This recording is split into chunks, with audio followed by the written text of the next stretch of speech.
tayo pumunta sa main topic natin mga kababayan, nais ko po munang sabihin sa inyo ulit, huwag po sana nating kalimutan na suportahan po mga kababayan sa Mayo 12 etong One Pacman Party List, dahil alam naman po natin mga kababayan na ito po yung party list na makakatulong at makakasama ng administrasyon ni PBBM in the future mga kababayan. At isa pa, ito pong party list na ito yung isang patunay na subok na yung serbisyo sa napakahabang panahon, dahil bukod sa tumutulong po sila mga kababayan sa mga kababayang Pilipino po natin pagdating sa pre-medicine, pre-lab procedure mga kababayan, pagbibigay ng libreng operasyon, libreng trabaho, libreng edukasyon sa mga kababayang Pilipino po natin, ay tinututukan din po nila mga kababayan ang mga atletang Pilipino, especially yung mga kabataan na nangangarap maging atleta, dahil nga mga kababayan ang paniniwala po ng One Pacman Party List, ang tagumpay ng mga kabataang Pilipino or ng mga atletang Pilipino ay tagumpay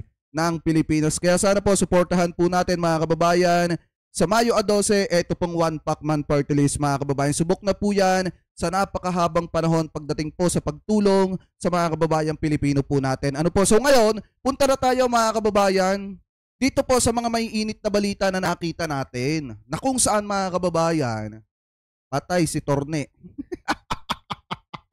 Na kung saan mga kababayan, sabi po dito sa Abante, TNT tunay na tabloidista, pinagtataguan ni Harry Roque tukoy na ng PAOK mga kababayan kung nasa saan po. So sabi dito, basahin natin mga kababayan yung nilalaman. Eto daw, yan. Tukoy na ng Presidential Anti-Organized Crime Commission or etong PAOK ang kinaroroonan ni Atty. Harry Roque na pinaniniwala ang nagtatago nasa ibang bansa upang makaiwas sa mga investigasyon ng Quad Committee kaugnay sa isyo ng Philippine Offshore Gaming Operators or etong POGO. Sabi pa dito, sa press briefing sa Malacanang, sinabi ni PAOK spokesperson Dr. Winston Casio na mayroon na silang intelligence reports na sa kinaroroonan ni Roque, subalit hindi pa maaaring ihayag sa ngayon mga kababayan. So sabi pa dito, meron aniyang counterpart ang PAOK na nagbibigay ng impormasyon sa kinaroroonan ng dating presidential spokesman at isinusumite nila ang kanilang impormasyon sa tamang ahensya at sa tamang pagkakataon mga kababayan. So ibig sabihin yung pinagtataguan mismo ni Harry Roque mga kababayan, alam na po ng PAOK kung nasa saan. Pero napakagandang hakbang mga kababayan yung ginagawa ng PAOK na hindi muna nila sinasabi publicly yung mismong location na kinaroroonan nitong si Harry Roque mga kababayan. Kasi nga naman, kung sasabihin mismo yung location na kinaroroonan nitong si Harry Roque, mas mapapagandaan ni Harry Roque mga kababayan at malaking posibilidad na magtago po siya na magtago. Ano po, at magpalipat-lipat siya ng mga pinagtataguan niya mga kababayan at umalis po siya doon sa mismong kinaroroonan niya ngayon. So ngayon, napakaganda nung ginagawang hakbang mga kababayan ng PAOK na sa bagamat nagpahinga sila, dahil nga sunod-sunod yung mga naging operasyon po nila noong 2024 mga kababayan, napakagandang balita po nito dahil mismong tukoy na nila kung nasa saan yung kinaroroonan nitong si Harry Roque. Baka nga magulat na lang tayo isang araw mga kababayan, si Harry Roque nakita na nating uma-attend na pagka nag-umpisa na ulit ang hearing nitong Quadco mga kababayan. Ano po, so sabi pa dito, ito daw yung pagkakasabi. Unable to share information ngayon at this moment, but we do have intelligence information on his whereabouts. Mayroon po tayo mga counterpart that are giving us intelligence information about it sa nitong si Casio mga kababayan. 'Di ba kung titingnan nyo, kung matatandaan nyo nung namatay etong si Digamo mga kababayan, 'di ba may binanggit si PBBM na makakapagtago ka pero aabutan ka rin ng kamay ng batas, hindi ka makakatakas. Makakapagtago ka pero hindi ka makakatakas sa kamay ng batas. So parang ganito lang din po yan mga kababayan, na sige magtago siya na magtago pero hindi niya matatakasan mga kababayan ang kanyang mga obligasyon at dapat harapin na mga inaaligasyon sa kanya mga kababayan. Kahit magtago na magtago, etong si Harry Roque mga kababayan, kahit mag-ingay na mag-ingay dyan sa mga social media niya at piling malakas yung loob niya, hindi niya matatakasan yung kanya mga dapat sagutin mga kababayan, especially sa Quadcom, yung mga dapat niyang sagutin doon. Ano po, dahil nga mga kababayan, alam naman natin, nung masusukol na itong si Harry Roque at malalaman na mga kababayan, yung hinihingi na yung mga dokumento sa kanya, bigla po siyang nagtago nung malalaman na yung mga sekreto na itinatago niya. So ngayon, malaki ang pag-asa mga kababayan na kapag mismong natunton yung mismong kinaroroonan nitong si Roque at napabalik po siya, mga kababayan ng Pilipinas, kung nasa ibang bansa man siya mga kababayan, masasagot na po niya yung mga katanungan ng Quadcom at yung mga impormasyon na gustong malaman ng ating mga kongresista. Ano po? So ngayon, sabi pa dito, basahin pa natin. Si Roque ay ipinatawag sa Quad Committee para sumagot sa investigasyon kaugnay sa Pogo Operation sa bansa, subalit nagmatigas ito matapos makakuha ng mga dokumento ang PAOK na, sa sinalakay na Pogo Hub sa Pampanga na nag-uugnay sa kanya at kalaunan ay natuklasang naging abogado ito ng kumpanya mga kababayan. So marami siyang dapat panagutan. Maraming dapat sagutin etong si Harry Roque mga kababayan. Kaya nga napakagandang balita po nito na nakikita natin mga kababayan na alam na ng PAO kung nasa saan mismo ang lokasyon nitong si Roque mga kababayan dahil marami po siyang dapat sagutin. Marami mga aligasyon sa kanya na dapat niyang sagutin mga kababayan. Especially, makikita rin natin etong si Roque na pumunta sa Quadcom, umattend sa Quadcom mga kababayan at harapin yung mga dapat niyang harapin. Hindi yung malakas lang yung loob niya sa kanyang social media kasi nga mga kababayan, nagtatago siya at hindi alam kung nasa saan yung lokasyon niya kaya malakas yung loob niya na bumanat ng bumanat sa ating gobyerno. Ngayon, kung masasampulan etong si Harry Roque mga kababayan, hindi na po ito pamamarisa ng iba na nagtatago na malakas ang loob na bumanat ng bumanat sa gobyerno at siraan po ng siraan ang gobyerno ni PBBM. Dahil alam naman nga po natin mga kababayan sa gobyernong ito, kahit pa sabihin na ikaw ay naging kaibigan or naging malapit sa presidente, basta may ginawa kang mali, kailangan mong panagutan yon. Kailangan mong harapin yon. Hindi na ito yung gobyerno na katulad nung gobyerno ni Digong na porkit kaalyado ka, porkit kakampi ka, kakampihan ka. Ibang-iba na po ngayon mga kababayan.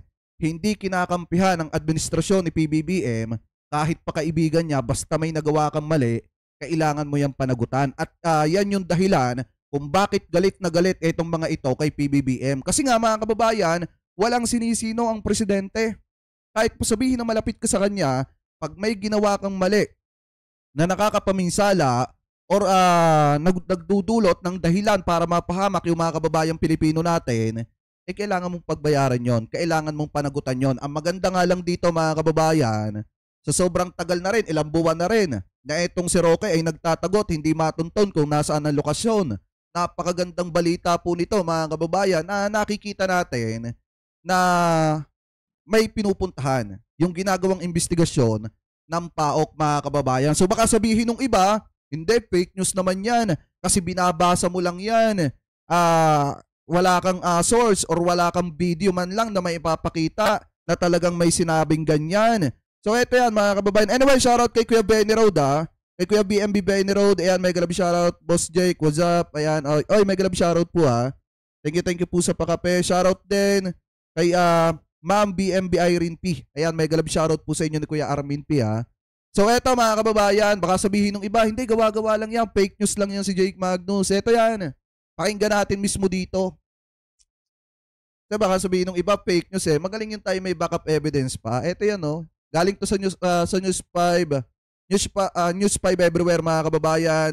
Yan po ay PCO holds press briefing with PI at saka po dito sa PAOK. So ito i-play po natin yung mismong video lang. Yung clip lang mismo mga kababayan na kung saan na itanong yung kinaroroonan nitong si Roque. Ano po, ipagpatuloy pa natin. Indicates marami tayong nabigay na information sa kanila doon sa mga nakukuha natin on the ground since meron tayong mga na-observe dito at nakikita dito. At many of our kababayans are being tricked into joining and being part of these scam hubs. So we give them intelligence information and at the same time, we continue our formalities po sa ating mga paliparan to make sure yung mga kababayan natin ay hindi nabibiktima ng ganito pong mga syndicates. What we also try to maximize is sending out the information about these POGO-like operations na they exist abroad. Their offers are not real. So we want people to know and understand, malaman nila na sindikato po ito. At yung mga nakikita po natin sa palabas ay nangyayari po sa totoong buhay. May show dyan sa Netflix na ganyan.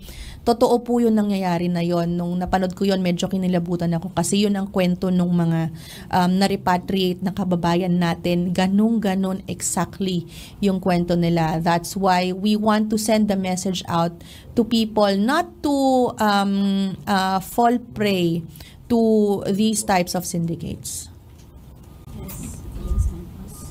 Sana you, People's Journal. Yan.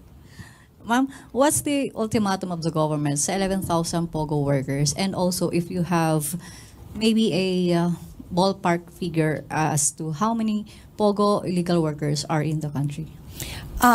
Ultimatum was long done, December 31. The ultimatum was for them to leave. So lahat po ng hindi umalis ay for deportation and blacklisting. Wala na pong excuses for that. Deportation and blacklisting. Sorry, but they were given enough time. Actually, more than enough time to downgrade and leave the country. That's from July all the way to December 31. Napakahaba po nung period na yon for them to cease operations and downgrade their visas. So wala na po talagang excuse for them not to comply. And what's the next question? Do you have maybe figure kung ilan ang illegal POGO workers? Illegal POGO workers, actually yung 11,000 plus na yun are considered illegal already. Since they started legal, but the time that they did not leave, but the time that they did not leave ng December 31, automatic illegal na po sila. And also, ma'am, do you have knowledge or doon sa whereabouts ni former presidential spokesman Harry Roque? Is he still in the country or nakalabas na ng bansa? Unable to share information po ngayon at this moment, but we do have intelligence information on his whereabouts. Meron po tayong mga counterparts that are giving us intelligence information about it. But siguro we will submit the information po sa proper authorities at the proper time. He is still in the country? Unable po to share information at this point. Yan. Alam nyo, napakaganda nito mga kababayan, napakagaling nitong sumasagot na ito. Kasi mga kababayan, mas maganda yung ganyan, hindi mo na isinishare publicly. Yung mismong tungkol sa ginagawa nitong si Roque, kung nasasan siya mga kababayan, maganda yung ginagawa nilang yan. Kasi baka magulat na lang mga kababayan, etong si Harry Roque, kumakatok na sa kanyang pintuan, etong mga taga-PAOK mga kababayan. Napakaganda niyan. Kasi, kita nyo dito sa binasa natin kanina na article galing sa Abante, mismong sinasabi dyan na tukoy na kung nasa saan, etong si Harry Roque. And then dito naman mga kababayan, sa press briefing, talagang may idea na. May idea na kung nasa saan, etong si Harry Roque mga kababayan, at kung ano yung mga pinaggagawa niya. So baka magulat na lang mga kababayan, etong si Harry Roque na may kumakatok na sa kanyang pintuan. Dapat huwag ka matulog. Attorney Harry Roque, dapat lagi kang alerto at bantayan mo yung sarili mo. Kasi baka magulat ka na lang, may kumakatok na sa pintuan mo at pinapabalik ka na. Kung nasa ibang bansa ka man, pinapabalik ka na ng Pilipinas. At kung nasa Pilipinas ka man, pinapa-attend ka na sa susunod na hearing or sa susunod na pagsisimula ulit ng hearing ng Quad Committee mga kababayan. Di ba may mga pananagutan siya na dapat niyang harapin? At dahil nga mga kababayan, ngayon kung makikita nyo, matapang si Harry Roque kasi akala niya hindi alam kung nasa saan yung kanyang lokasyon. Pero mga kababayan, since may idea na nga mga kababayan etong PAOK, maganda ito. Huwag muna nila i-disclose sa publiko para hindi mapaghandaan nitong si Harry Roque at magulat na lang siya na may kumakatok na sa kanyang pintuan. So anyway, mga kababayan, maliwanag naman po dito na may idea na mga kababayan ng PAO kung nasa saan etong si Harry Roque. May mga dumadating sa kanila na impormasyon galing sa kanila mga informante mga kababayan kung nasa saan mismo yung location itong si Harry Roque at yan po ay isasubmit mga kababayan sa tamang dapat pagdalhan po niyan at sa tamang panahon. Mga kababayan, so baka magulat na lang tayo, isang araw, nasa headline na, etong si Harry Roque na nakabalik na ng Pilipinas. Ano po, kung nasa ibang bansa man siya. Or di kaya naman, kung nasa Pilipinas siya, baka magulat na lang tayo, nasa custody na siya ng ating mga law enforcer.